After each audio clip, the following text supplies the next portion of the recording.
de algo que se llama Villa Petro, a propósito del presidente Gustavo Petro. No sabemos si está relacionado o no, pero lo que dicen algunas fuentes políticas es que sí, pero se ha generado un revolcón, Lina, porque se trata de un asentamiento, podríamos decir, casas autoconstruidas, más o menos 62 casas que ya se encuentran ahí en Montería, en el sur de Córdoba, y está generando todo un revuelo porque llegaron las autoridades y les dijeron: no, señores, ustedes no tienen ningún permiso ambiental, no pueden estar aquí, y eso está generando una pugna, una fricción entre las personas residentes allí que quieren vivir allí, que dicen tenemos derecho a la vivienda, y las autoridades que dicen es que no pueden porque no tienen permisos. ¿Qué es lo que pasa? Sí, Jennifer, pues usted lo describió muy bien. Es básicamente esto es un espacio que se llama Villa Petro, donde unas familias, hablamos de más de 1.000 familias afiliadas a Asodevicor, que ya vamos a conocer bien qué es esta, digamos, comunidad cooperativa, están adelantando un proyecto de vivienda social. Esto es en Córdoba, como usted lo ha dicho, al sur de Montería,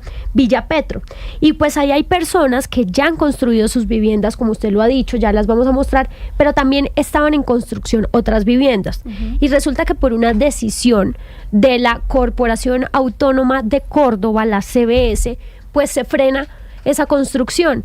La CBS argumenta que hay unos temas pues ambientales importantes, digamos que no es como que arbitrariamente se haya detenido esta construcción, pero pues las comunidades claramente tienen preocupación porque estaban, como usted lo dice, ahí construyendo viviendas, ya hay familias asentadas y pues están reclamando un poco que se solucione esta situación. Entonces, para eso, Jennifer, pues tenemos a una invitada. Sí, señora, vamos a hablar con Yanelis Mazón. Ella es lideresa del proyecto, está justamente en Córdoba, ¿no? Nos recibe desde Córdoba, Lina.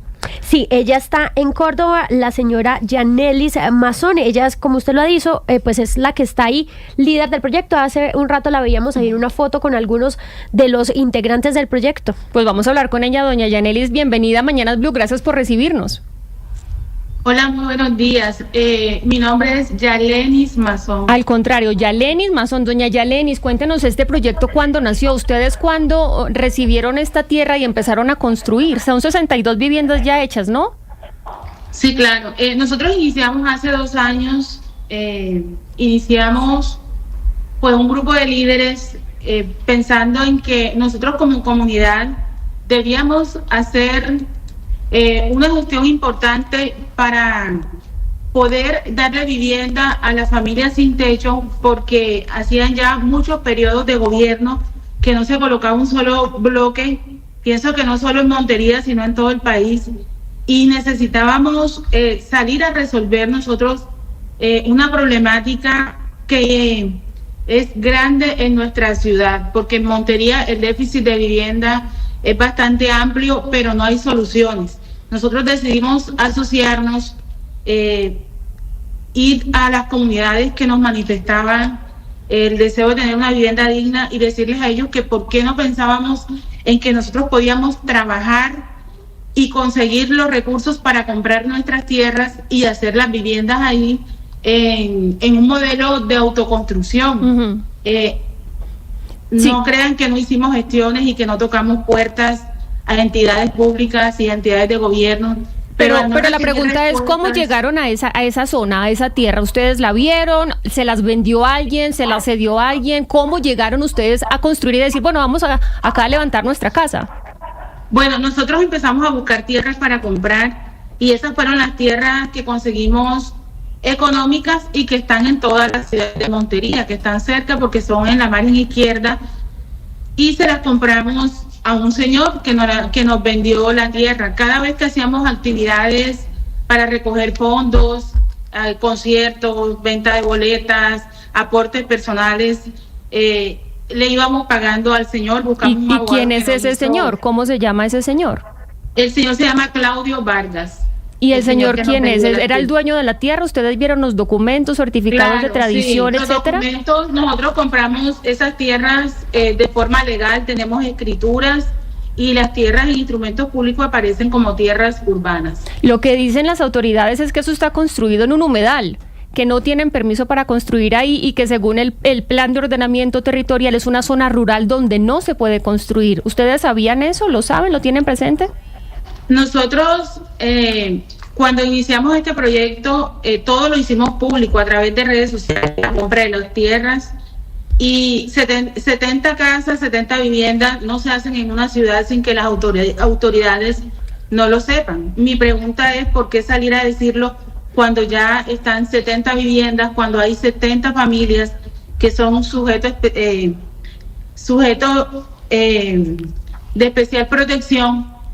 Salir a decirlo justo cuando ya está la edificación. Y pues de que si es humedal o no es humedal, eso es un proceso donde nosotros estamos preparados con nuestra defensa, con el doctor Javier, para responder ante los señalamientos y nosotros poder demostrar que no estamos en un humedal. Doña Yalenis, pero con todo respeto, obviamente ustedes tienen derecho a la vivienda, pero ustedes a través de redes sociales no pueden comunicar estos proyectos. Por eso le pregunto si ustedes eran conscientes del plan de ordenamiento territorial, de lo que es la zona rural con los impedimentos que tiene, y lo del humedal, que por supuesto es una zona reservada.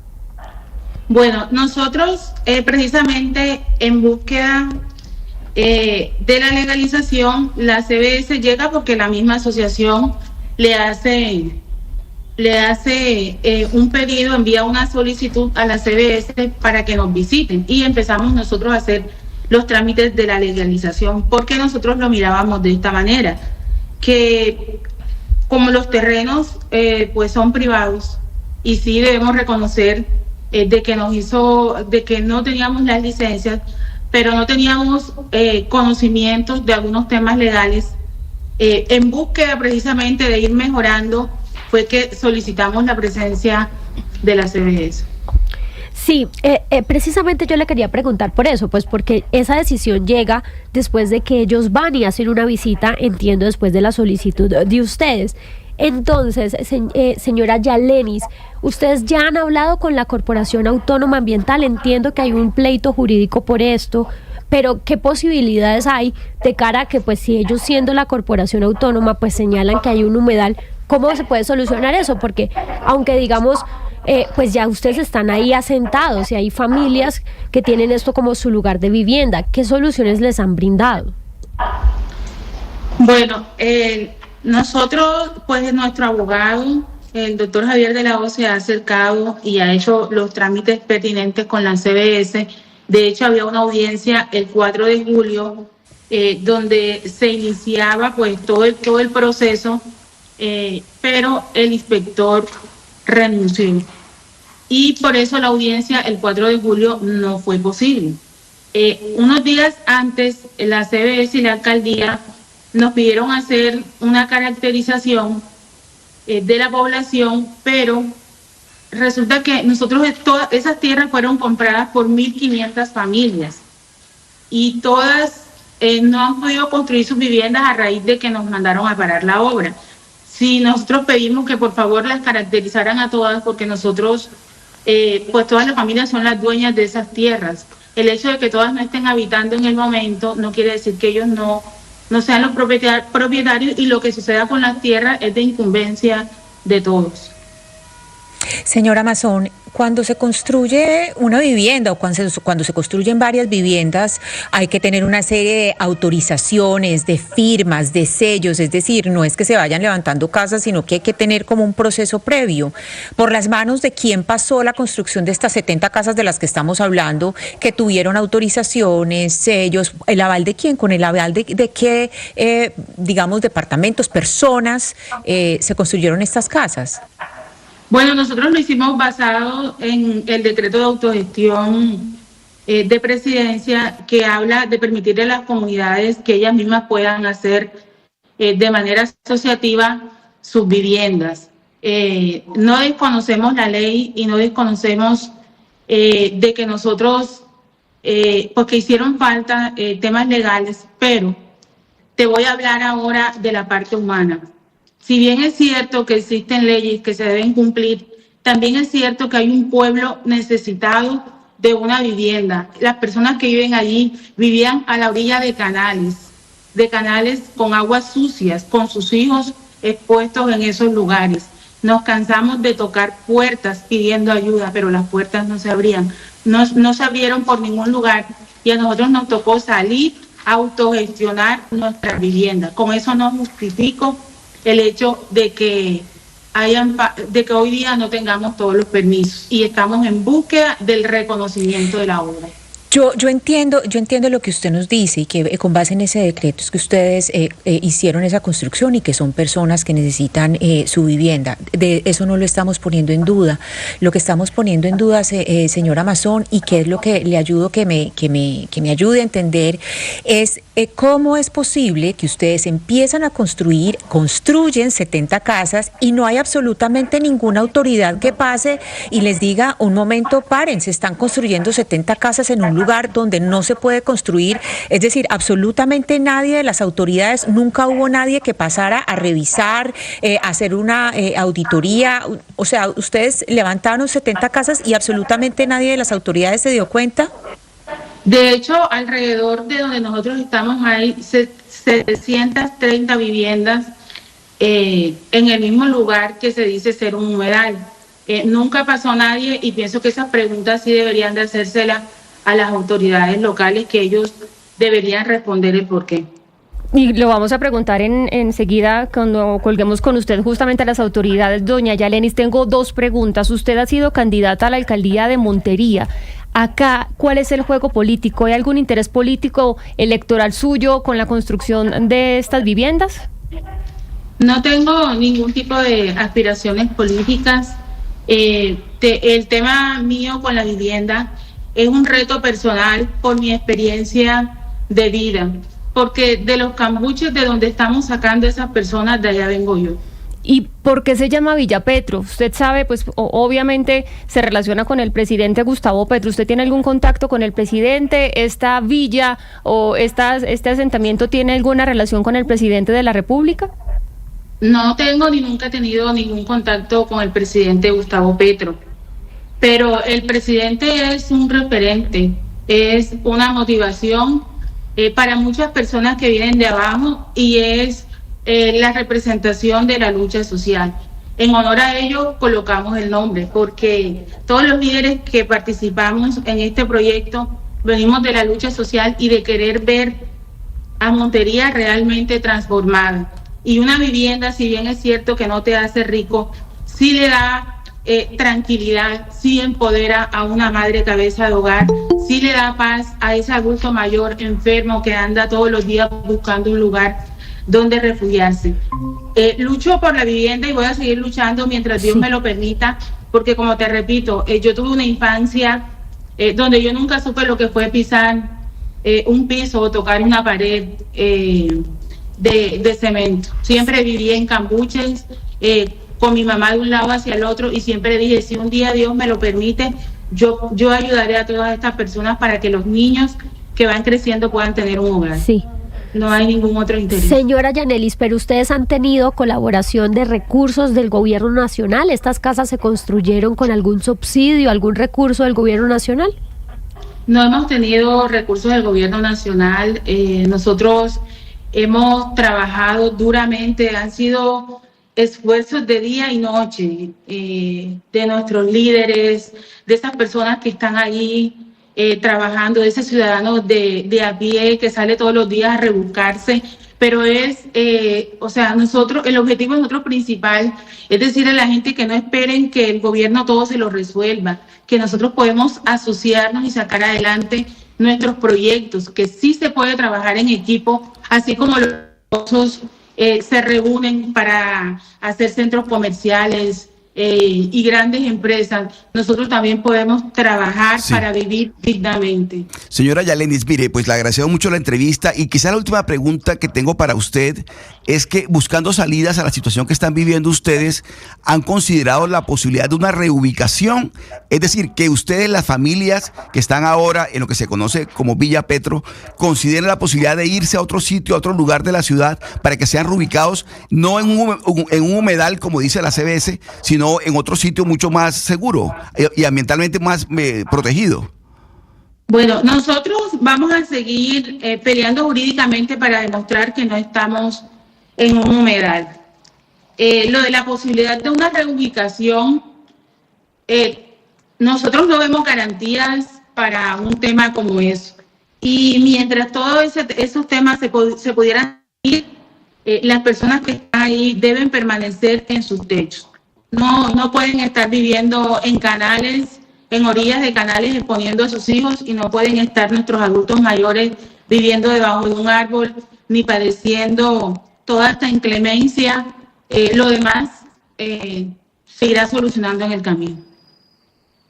También es un riesgo muy grande, no solamente porque ambientalmente no está permitido, pero es un riesgo muy grande para ustedes, construir viviendas en humedales, obviamente que no está permitido. Entonces, ¿por qué no consideran también la posibilidad de ser reubicados? Bueno, pero la posibilidad de ser reubicados, a nosotros no nos han hecho ningún planteamiento con garantías para ellos, por eso mismo no lo consideramos en estos momentos. Ha sucedido algo curioso y de lo cual podemos demostrar, y es que han habido fuertes lluvias en Montería, y precisamente Villapetro no se ha inundado, y se han acercado muchos periodistas a hacer allá, y Villapetro no se inunda. Villapetro, insisto, nosotros seguiremos demostrando, y a esa parte sí, si ustedes le abren un espacio a nuestro abogado, él explicará el por qué nosotros tenemos cómo demostrar que Villapetro no es un humedal. Pues doña Yalenis, de verdad, gracias por esta entrevista. Queríamos escuchar la voz de los residentes de Villapetro porque ha generado mucha polémica. Vamos a estar muy atentos a su caso y cualquier cosa pues la estamos llamando. Feliz mañana para usted. Les agradecemos en nombre de todas esas familias sin techo que están y que guardan una esperanza, el hecho de que nos hayan abierto este espacio, porque de verdad merecemos vivir dignamente. Muchas gracias. Gracias, doña Yalenis. Y nosotros, pues por supuesto, queríamos hablar con la autoridad ambiental. Los micrófonos están abiertos, pero sí que nos mandaron una respuesta, Lina, a través del medio escrito. ¿Qué dice la autoridad ambiental ahí en Córdoba? Pues no es una respuesta, Jennifer, es información que conocí yo indagando con fuentes cercanas. Y lo que me explican es que en 2019 la CBS adoptó un plan para proteger el humedal Berlín, dividiendo en el área en distintas zonas con reglas claras. El 12 de mayo del 2025, que es esa visita de la que hemos estado hablando. Que ella la solicita, la misma comunidad solicita a la autoridad ambiental que vayan a mirar, a echar un vistazo para ver si todo está en regla, y ahí comienza pues todo este problema. El problema, exactamente. Unos funcionarios de la CBS ese día, el 12 de mayo, fueron a revisar qué estaba pasando en este terreno, pues que forma parte del humedal, y encontraron que en ese proyecto se estaban construyendo casas sin permiso, señalan, ¿no? Entiendo que eso es lo que ha considerado la Corporación Ambiental, en una zona donde está prohibido porque es una franja de protección ecológica y que pondría pues en riesgo el ecosistema del humedal. Y luego el 23 de mayo la Inspección de Policía Rural notificó oficialmente que se aplicarían medidas preventivas, pues que es algo que permite la ley. Entonces la corporación confirmó la suspensión del proyecto en ese terreno, donde, como lo hemos mencionado, ya había 62 casas construidas pues en esta zona donde no se permite urbanizar ni hacer rellenos o intervenciones sin autorización. Y pues todo esto es porque señalan, o entiendo pues que es el concepto que tiene presente la CBS, pues que se están violando las normas del plan ambiental que protege el ecosistema. Sí, por ahí estaba viendo que algunas de las personas de Villapetro estaban diciendo que el alcalde estaba utilizando a la autoridad ambiental precisamente para hacer estos desalojos. Nosotros tenemos esta sí respuesta del alcalde de Montería, ¿verdad? Sí, esto es un comunicado que era el que estaban viendo en pantalla los que se conectan a través de YouTube y las plataformas. Es un comunicado que es público. Ellos de hecho lo emitieron el 24 de mayo, Jennifer. Es un comunicado ya de hace tiempo en donde precisamente, de acuerdo con esto que les acabo de contar, la Inspección de Policía Rural suspendió las obras. Es un comunicado donde pues transmiten esa información y que explican por qué precisamente pasa esta situación. En el comunicado dicen que la decisión fue tomada por el inspector de Policía Rural de la Zona 1, quien emitió un acto de suspensión inmediata tras constatar que las construcciones que se realizan incumplen el plan de manejo ambiental del humedal Berlín, elaborado por la Corporación Autónoma Regional de los Valles del Sinú y del San Jorge, la CBS que hemos venido mencionando, y que hay que indicar que el mencionado plan de manejo ambiental de la CBS prohíbe la construcción de urbanizaciones, parcelaciones o de cualquier tipo de edificación en esa zona. Un comunicado que en ese sentido es lo que venimos diciendo, pues se enfoca en lo técnico y en la protección precisamente ambiental, y que esta medida es adoptada, pues se la dan al inspector de policía en cumplimiento pues de lo que se debe hacer, y que fue de cumplimiento pues inmediato, y que desde la administración municipal reafirmaron el compromiso con el cuidado de los ecosistemas, el respeto del ordenamiento territorial, etcétera. Estoy preguntando a la alcaldía, pero entiendo que ellos tampoco se pueden pronunciar por el lío jurídico que hay, porque serían recusados. Sin embargo, extendí la pregunta, vamos a ver si nos responden, si hay posibilidad o ellos están contemplando la reubicación. De todas maneras, quedan muchas preguntas abiertas. Es un caso que sigue, que ha generado polémica. Yo sí digo que no es el único caso, porque en Colombia estamos muy acostumbrados a que una vivienda se hacen 10, se hacen 20, se convierte en un asentamiento ilegal y luego se termina legalizando ese barrio. Así actúa muchas partes del país, y eso es un secreto a voces, pero sí quedan preguntas. Es decir, si llevaban 2 años construyendo este proyecto, ¿qué pasó con las autoridades, no solamente las ambientales? ¿Qué pasa con las autoridades que tienen que hacer este tipo de visualizaciones, de vigilancia, de dar permisos, de estar pendientes de lo que está pasando en sus tierras, y sobre todo si es un humedal, como dice justamente Oscar, el comunicado de la autoridad ambiental allí en Córdoba? De la alcaldía, pero Jennifer, de la alcaldía, el comunicado de la alcaldía. Ya, pero la autoridad ambiental es la que está diciendo que ahí hay un humedal y que no se puede construir allí. Sí, pero digamos que lo que yo leí que conocí de la autoridad ambiental no es nada formal. Ellos no me respondieron formalmente, es una información a la que yo accedí con fuentes. A propósito de la pregunta que usted le hacía, Jennifer, a la invitada sobre por qué se llama Villa Petro, el nombre de Villa Petro, es un buen reto para el gobierno, porque el gobierno en Bogotá, por ejemplo, se está oponiendo a una obra allí en la 26 porque es un humedal. Ahí no se puede construir porque es un humedal.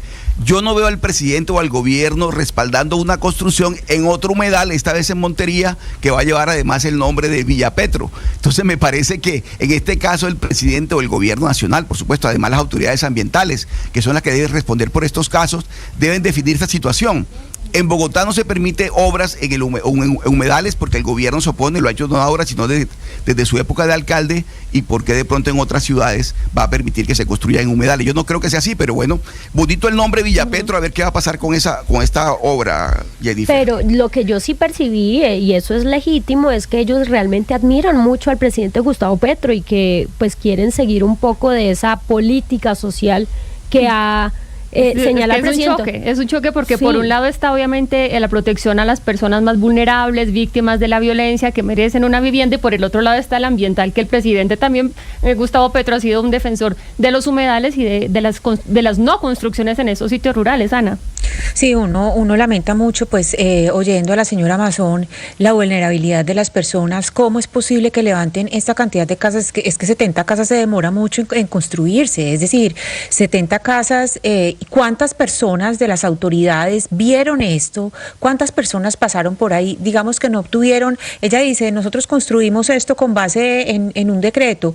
Listo, que no tuvieron autorizaciones oficiales, pero ¿cómo es posible que absolutamente ninguna autoridad pasó ni vio cuando se estaban levantando 70 casas? Y en este momento estamos diciendo que está construido sobre un humedal, pues digamos por lo que dice la autoridad autónoma, la corporación autónoma, que es una autoridad ambiental y que hay que respetar sus estudios y las cosas que ellos dicen, pero también qué tipo de riesgo representa para las personas que viven en esas casas. Entonces aquí no es solamente lo que se está haciendo contra un humedal, que por supuesto son parámetros que se deben respetar, lo que estudian y todo lo que las corporaciones autónomas, las recomendaciones que dan de construcción, pero también es el tipo de riesgo al que están expuestas estas personas, y es tristísimo oír a la señora Monzón y ver la vulnerabilidad de estas personas, cómo no solamente pagan por esas casas, se pasan para esas casas, sino que ahora posiblemente las van a perder. Claro, y vamos a investigar el nombre que nos da del señor al que supuestamente le hicieron la compra de este terreno. Vamos a